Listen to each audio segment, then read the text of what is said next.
Hola amigos, sean bienvenidos a esta transmisión de la Iglesia Comunidad de Fe. Te invitamos a que te prepares con tu Biblia y donde puedas tomar nota. Ahora pon atención a los siguientes anuncios. Me rescató,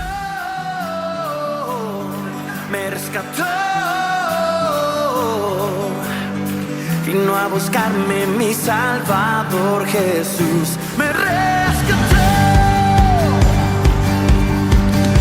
perdido y sin dirección, hundido en condenación, el Rey del cielo tomó la cruz. Hola, ¿qué tal? Mi nombre es Lupita Zúñiga y vengo con mi marido.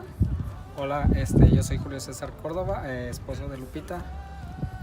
Pues antes de conocer de Cristo, mi vida estaba llena de muchos problemas, de angustias, eran problemas económicos, familiares, y mi carácter era muy difícil, era algo incontrolable.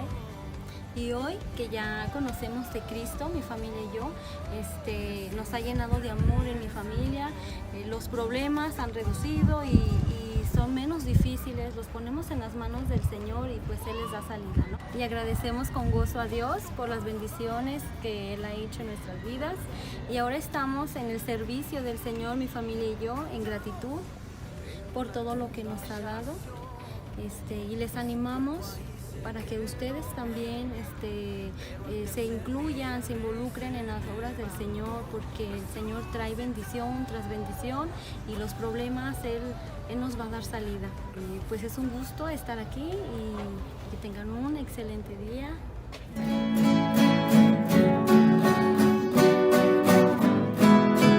Esta paz que yo siento en mi alma no es porque todo me va bien. Esta paz que yo siento en mi alma es porque yo sigo a mi Señor. No miro las circunstancias, no, miro su amor, su grande amor, no me guío por vista. Alegre estoy, no miro las circunstancias, no, miro su amor, su grande amor, no me guío por vista. Alegre estoy,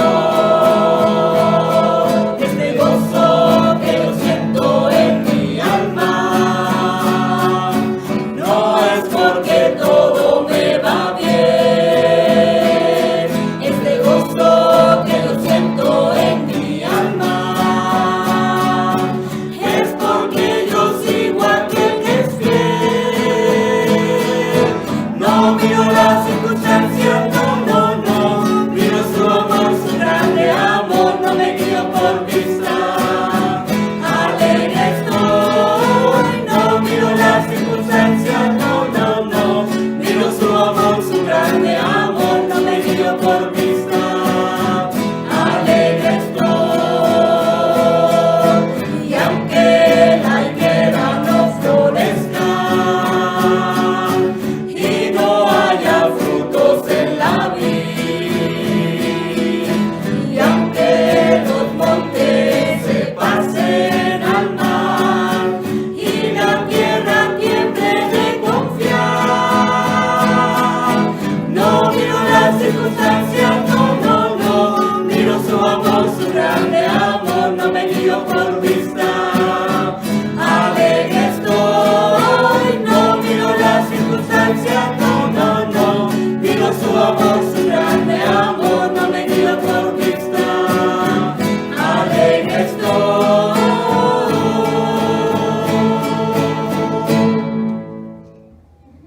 Buenos días, en esta mañana queremos orar por fortaleza en medio de la pandemia en todos los lugares. Vamos a orar. Amadísimo Padre Celestial, en esta mañana queremos alabarte y glorificar tu santo nombre. Usa tu siervo que tiene a cargo la palabra de Dios y que penetra en nuestros corazones. Te damos gracias por lo que tú haces y harás en cada una de nuestras vidas. Que toda la alabanza sea solamente para ti. En tu nombre oramos. Amén. Él me salvó, Él me salvó. Pues damos gracias gracias a los de Loma Dorada por dirigirnos en la música esta semana, por el testimonio de Lupita. Dios está haciendo algo hermoso en Loma Dorada, que es parte de León, Guanajuato, y es una extensión de la iglesia. Entonces por eso se quiso que ellos compartieran en esta semana. Para los que no conocen allá lo que Dios está haciendo, pues estén un poco más enterados. El día de hoy vamos a compartir un mensaje en el capítulo 21 de Juan. Si quieren empezar a buscar en sus Biblias, es un pasaje de una conversación entre Jesús y Pedro. Después de un acontecimiento que vamos a ver un poco, vamos a revisar lo que había pasado y por qué Jesús tiene esta conversación con Pedro. Si ustedes recuerdan, Pedro antes era un pescador, juntamente con su hermano Andrés, y tenían socios a Jacobo y a Juan, pero después de una pesca milagrosa, pues decidieron seguir a Jesús, aprender de Jesús. Habían pasado más o menos, tal vez un poquito más de 3 años con Jesús, habían estado con Él todo el tiempo. Habían visto milagros, habían convivido con Él, y me imagino unos tiempos pues hermosos juntamente con Jesús.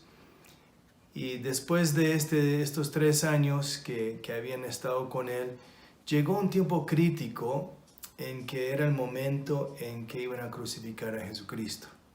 Entonces vamos a ver qué pasó en esa situación, cómo reaccionaron los discípulos y qué es lo que Cristo quería que ellos hicieran con sus vidas.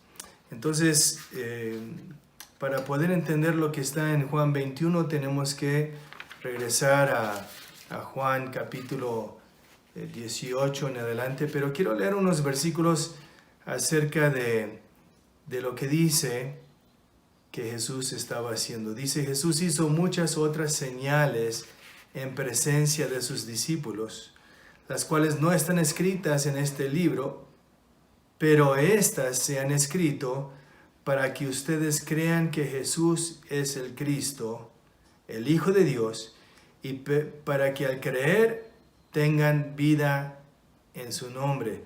Eso es la Biblia Reina Valera contemporánea, y se encuentra en Juan 20, 30 y 31. Y cuando uno piensa en eso, realmente se imaginan, después de 3 años y pico que Juan había estado con Jesús, él ahora está escribiendo, pero él no escribe todo. Él no escribe de conversaciones personales que tuvo con Jesús. Lo que él escribe es lo más importante. Lo más importante para que creamos que Jesús es el Cristo, el Salvador, y creyendo tengamos vida en su nombre. Y para eso está escrito la palabra de Dios. Y la verdad es que después de pasar tanto tiempo con Jesús, pues Juan podría haber escrito mucho más. Podría haber escrito un libro entero en que él hablaba de las cosas que habían pasado con Jesús. Pero él era cuidadoso de nada más incluir todas las cosas que eran importantes para que conociéramos más acerca de quién era Jesucristo. Entonces lo que vamos a ver ahora es un repaso desde el capítulo 18 para ver los acontecimientos que se habían llevado a cabo antes de la conversación que tiene Jesús con Pedro. Entonces en el capítulo 18 vemos que viene una multitud de personas buscando a Jesús, y son dirigidos por Judas, quien era uno de los discípulos de Jesucristo. Él había decidido entregar a Jesucristo por 20 monedas de plata. Él viene con esta multitud. Entre la multitud hay una compañía de soldados romanos. Hay también soldados de los principales sacerdotes y fariseos, quienes eran realmente los que habían instigado todo esto, los que querían ver a Jesucristo muerto. Y estos líderes religiosos de este tiempo eran los que estaban más molestos con Jesús, tal vez por celos, y querían realmente que Jesús desapareciera. Lo que no sabían ellos es que estaban participando realmente en lo que tenía que pasar, porque Cristo necesitaba morir por nuestros pecados. Todo esto aún estaba dentro del plan de Dios. Pero bueno, cuando viene esta multitud y se acercan, Pedro saca una espada y dice que le corta la oreja al siervo del sumo sacerdote. Y bueno, no nos dice que si lo sanó, no lo sanó, pero por Lucas, por el Evangelio de Lucas, está realmente en todos los evangelios este acontecimiento, pero Lucas, como es más cuidadoso de todos los detalles, nos dice que Jesús sanó la oreja de este hombre. Ahora, cuando Jesús es tomado para ser juzgado, lo llevan a la casa de Anás, quien era suegro del sumo sacerdote. Primeramente aquí lo van a interrogar, van a buscar motivos para poder acusar a Jesús, y entonces entran a esta casa. Parece que Pedro y Juan estaban siguiendo a esta multitud que se estaban llevando a Jesús, y llegan también a la casa de Anás. Y cuando llegan a su casa, parece que Juan, como es conocido del sumo sacerdote, a él lo dejan entrar, pero Pedro se queda afuera. Y mientras Pedro está afuera esperando, entonces Juan habla con la persona encargada, parece que era una mujer encargada en la puerta, y dejan pasar a Pedro también en ese momento. Entonces cuando Pedro entra, parece que todos están alrededor de un fuego que habían hecho porque hacía frío, se estaban calentando, y mientras están ahí al lado de esta como fogata, este fuego, hay personas que reconocen a Pedro. Primeramente parece que la misma mujer que lo dejó entrar dice: tú eres uno de los discípulos, y Pedro lo niega. En 2 ocasiones más, Pedro niega que es un discípulo de Jesús. Y es interesante que en ese momento, porque Cristo ya le había dicho que esto iba a pasar, que él iba a negar a Jesucristo en 3 ocasiones antes de que cantara el gallo, y canta el gallo justamente en ese momento. Aunque Juan no nos dice que lo que pasó en ese momento, Lucas sí lo incluye y dice que justamente en ese momento, cuando canta el gallo, que Jesús se da vuelta y mira directamente a Pedro. Ahora se imaginan ustedes ese momento en que él está negando a Jesús y Jesús está siendo acusado, está siendo interrogado, y de repente canta el gallo y Jesús mira hacia Pedro. Pues dice que él salió de ese lugar y que lloró amargamente. Y para que un hombre llore amargamente es porque algo terrible había pasado. Se imaginan, en ese momento Pedro siente que ha traicionado completamente a su Señor, a Jesucristo, el Salvador del mundo, y él está triste, muy triste en ese momento por lo que él había hecho. Entonces es en este momento que vamos a pasar a lo que pasó en una conversación después. Lo que ocurre entre medio es que siguen interrogando a Jesús. Luego de estar con Anás, lo llevan con Caifás. Después lo llevan con Pilato. Pilato lo manda con Herodes. Herodes lo vuelve a mandar con Pilato. Y al final Pilato consiente en que crucifiquen a Jesús. Entonces ahora sí vamos a pasar al capítulo 21, y es la conversación que Jesús tiene con Pedro en este momento. Y yo voy a estar leyendo en Juan 21 primeramente los versículos del 1 al 7. Dice así: después de esto, Jesús se manifestó otra vez a sus discípulos junto al lago de Tiberias, y lo hizo de esta manera. Estaban juntos Simón Pedro, Tomás, conocido como el Dídimo, Natanael, el de Caná de Galilea, los hijos de Zebedeo y otros 2 de sus discípulos. Simón Pedro les dijo: voy a pescar. Ellos dijeron: pues también nosotros vamos contigo. Y fueron y entraron en una barca, pero aquella noche no pescaron nada. Cuando ya estaba amaneciendo, Jesús se presentó en la playa, pero los discípulos no se dieron cuenta de que era Jesús. Y él les dijo: hijitos, ¿tienen algo de comer? Le respondieron: no. Él les dijo: echen la red a la derecha de la barca y hallarán. Ellos echaron la red y eran tantos los pescados que ya no la podían sacar. Entonces el discípulo a quien Jesús amaba le dijo a Pedro: es el Señor. Y cuando Simón Pedro oyó que era el Señor, se puso la ropa porque se había despojado de ella y se echó al mar. Los otros discípulos vinieron con la barca arrastrando la red llena de pescados, pues estaban como a 200 codos de la orilla.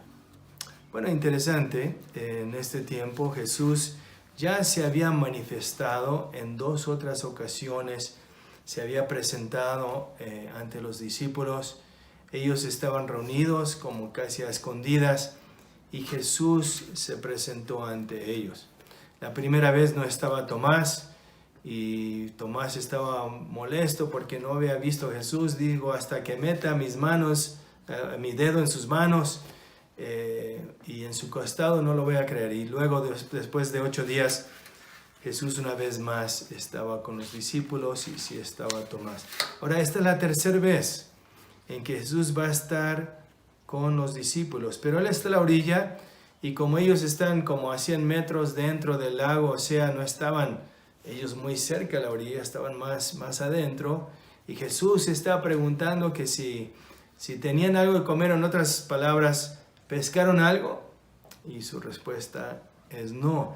Pero es interesante que de los discípulos, eran varios de los discípulos que habían acompañado a Pedro en este momento. Dice Tomás, que Dídimo, dice el nombre Dídimo, que significaba que era gemelo.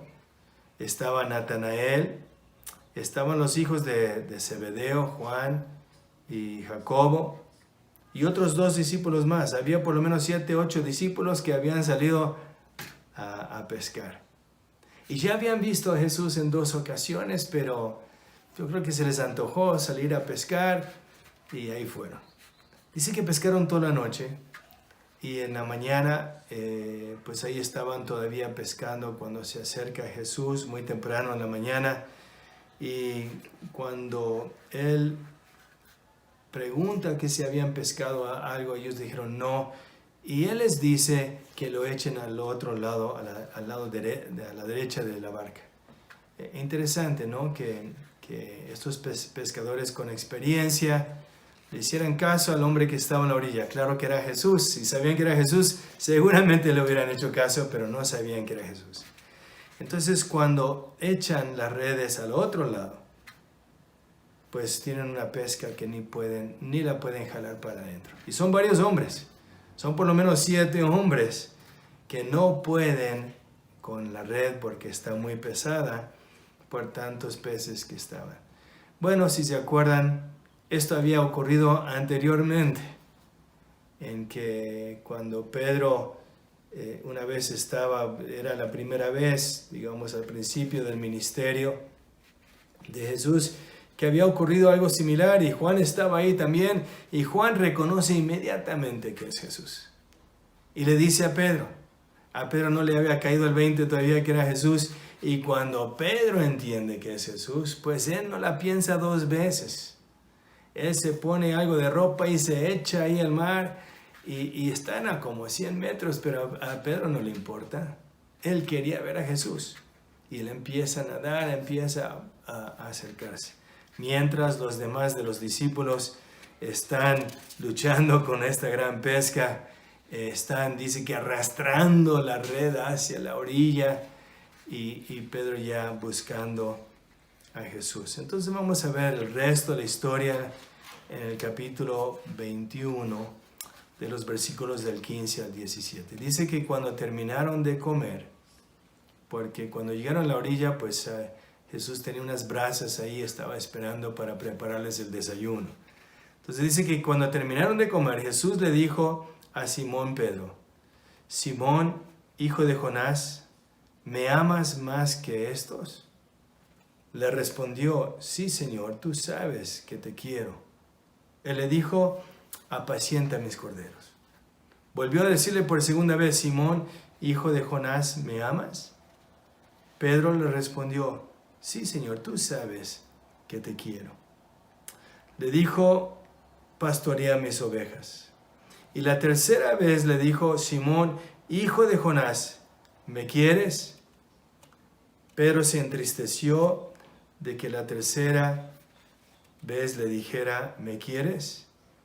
Y él le respondió: Señor, tú lo sabes todo, tú sabes que te quiero. Y Jesús le dijo: apacienta mis ovejas. Yo tengo algunas observaciones que yo quisiera hacer acerca de este encuentro de Jesús con Pedro, en que Jesús le está preguntando que si le ama. La primera observación es que nosotros necesitamos convertir nuestro amor hacia Dios en acción. Cuando Él le dice: me amas, Pedro ya había afirmado ante todos de que él, aunque todos negaran a Jesús, él iba a morir por Jesús. Y en este momento de prueba es cuando Pedro cede a la tentación de decir: no, él quiere proteger su vida. Dice: yo no soy uno de esos discípulos. Pero ahora Jesús le pregunta 3 veces si lo amaba. Qué momento más difícil para Pedro, ¿no? De que Jesús cuestionara su amor. Entonces le dice: me amas. Y realmente la palabra que él usa para que me amas es una palabra de un amor incondicional. Y Pedro responde con un amor que es, en esta traducción dice: te quiero, en vez de me amas, porque era más un amor fraternal. Y yo creo que Pedro responde de esa manera simplemente porque obviamente él había negado a Jesús 3 veces. Él tal vez no se sentía confiado de decir: sí, te amo, con ese amor incondicional, cuando recordaba la mirada de Jesús hacia él cuando lo acababa de traicionar en cierta manera.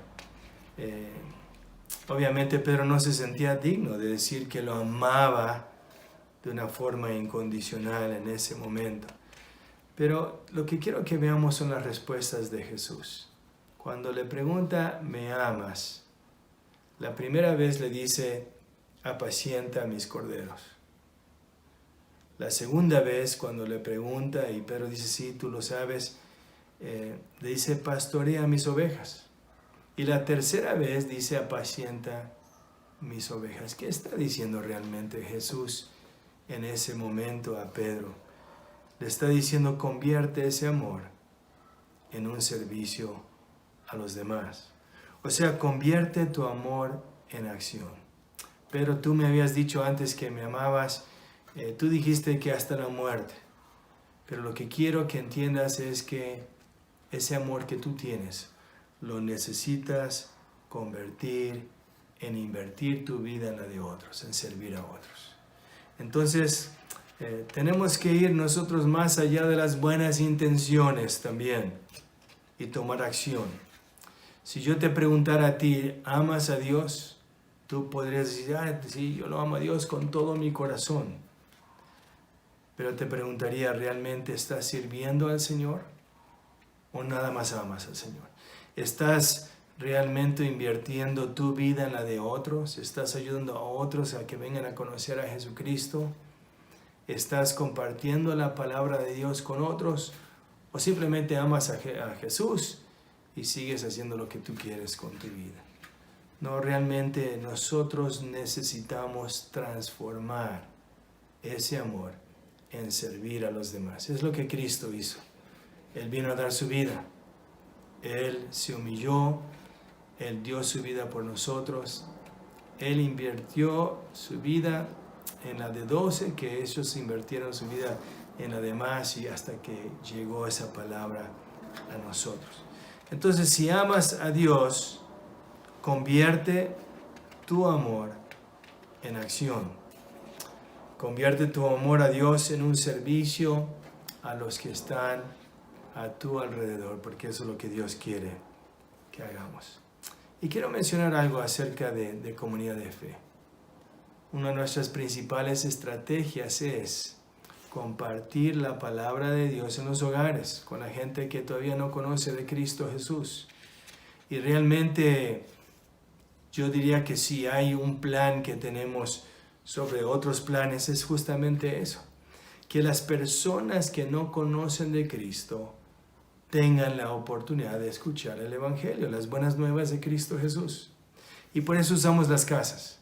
Si nos reunimos los domingos, alabamos al Señor, tenemos un gran tiempo juntos, pero nos preparamos para salir una vez más para compartir de Jesucristo en las casas, una vez más. Entonces yo quiero hacer varias observaciones sobre eso. Uno es que si tú no estás participando en uno de estos estudios, que te unas a uno de estos estudios. Hay muchos estudios en diferentes casas, pero otra observación sería, ¿por qué no piensas en abrir tu casa?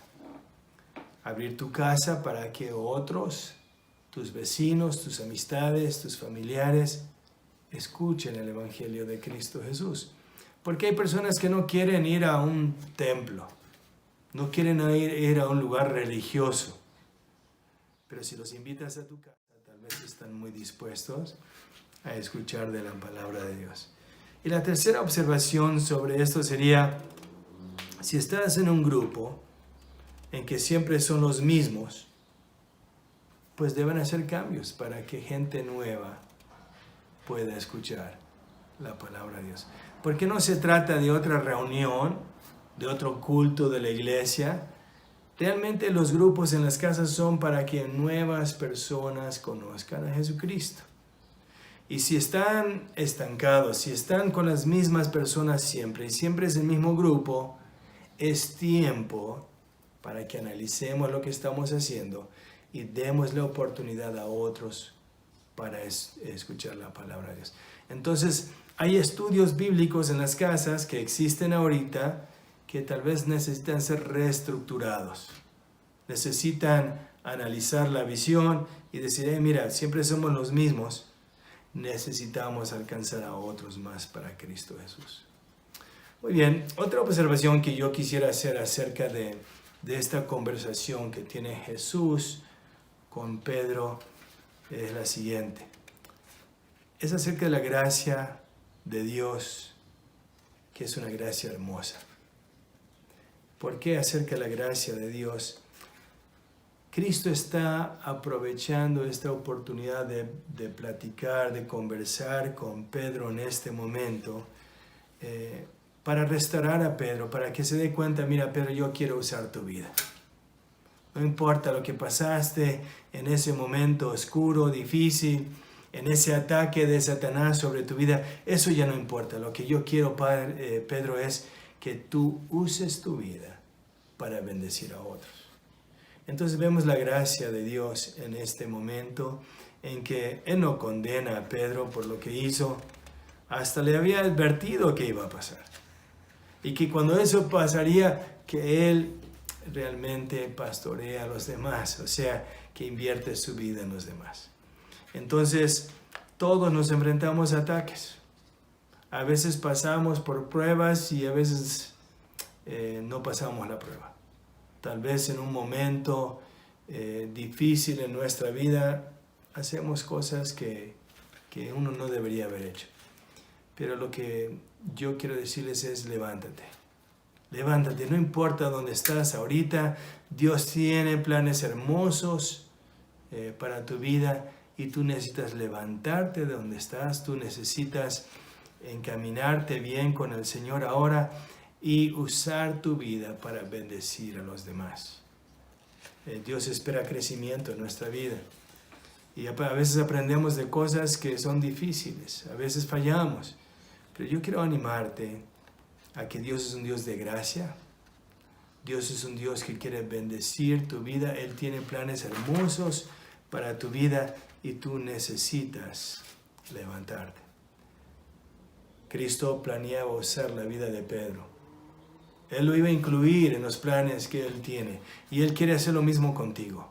Él quiere usar tu vida porque tú eres importante para Él.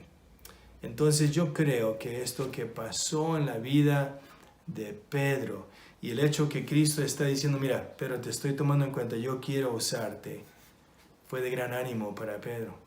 Y yo creo que tal vez él le echó más ganas que nunca, porque no quería fallar otra vez a su Señor como lo había hecho anteriormente. Dios puede hacer grandes cosas sin ti, pero no es el plan de Dios. El plan de Dios es usarte a ti. Por eso viniste a conocer a Cristo como tu Salvador, porque te ama. Y ahora lo que Él quiere hacer es incluirte en sus planes. Y entonces analiza tu vida.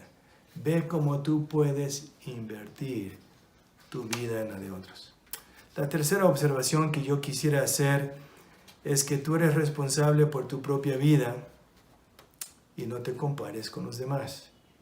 En la última parte no lo vamos a leer por no tomar más tiempo en leerlo, pero lean el resto del capítulo 21. Hay un acontecimiento que ocurre porque Jesús le dice a Pedro de que él iba a tener que sufrir mucho siguiéndole a Jesucristo. Y estaba hablando de la muerte que él iba a tener.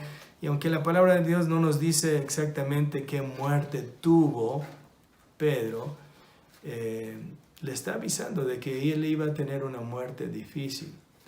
Entonces él está escuchando esto y viene Juan caminando o está atrás de ellos.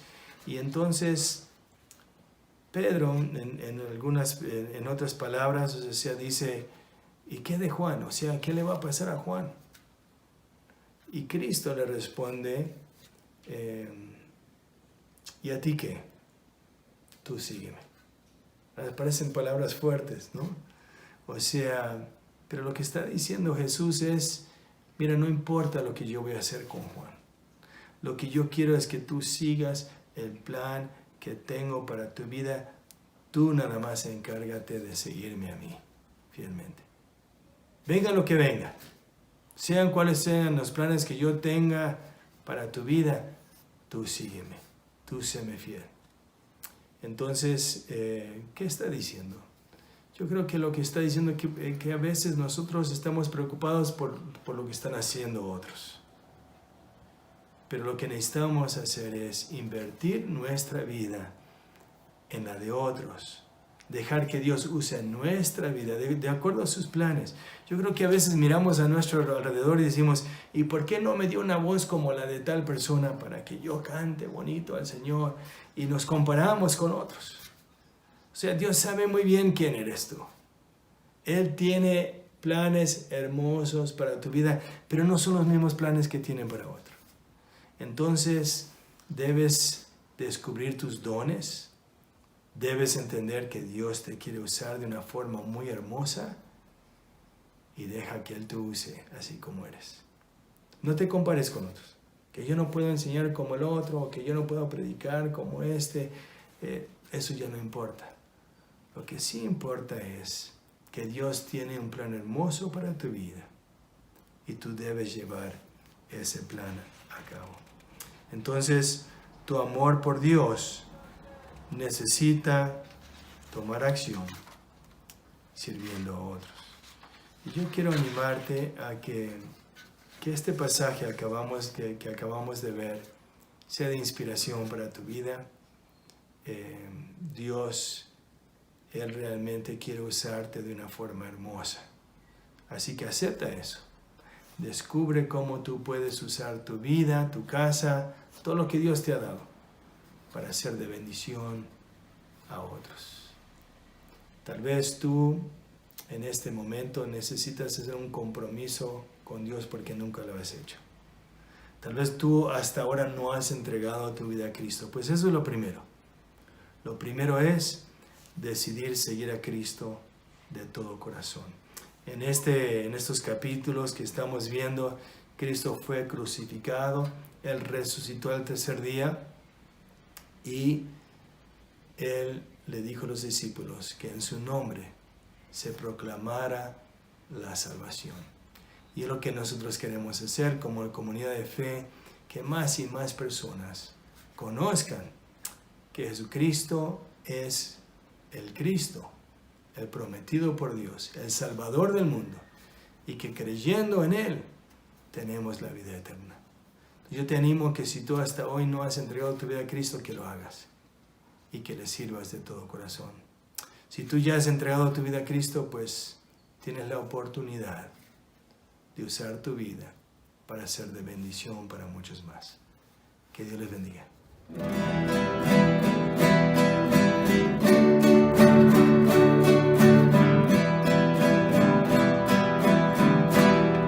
Me Me has tomado entre tus brazos y me has dado salvación. El tu amor has derramado en mi corazón. No sabré agradecerte lo que has hecho tú por mí. Solo puedo darte ahora mi canción. Gracias, gracias Señor. Gracias mi Señor Jesús. Gracias, gracias Señor. Gracias mi Señor Jesús. En la cruz diste tu vida, entregaste todo ahí. Vida eterna regalaste al morir. Con tu sangre tengo entrada ante el trono celestial. Puedo entrar confiadamente ante ti. Gracias, gracias Señor. Gracias mi Señor Jesús. Gracias, gracias Señor. Gracias mi Señor Jesús.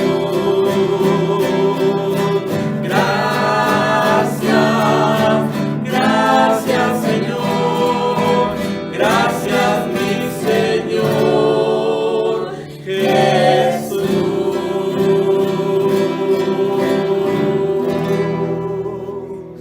Que Dios les bendiga, hermanos y amigos. Queremos desearles que pasen una muy bendecida semana. Hasta luego.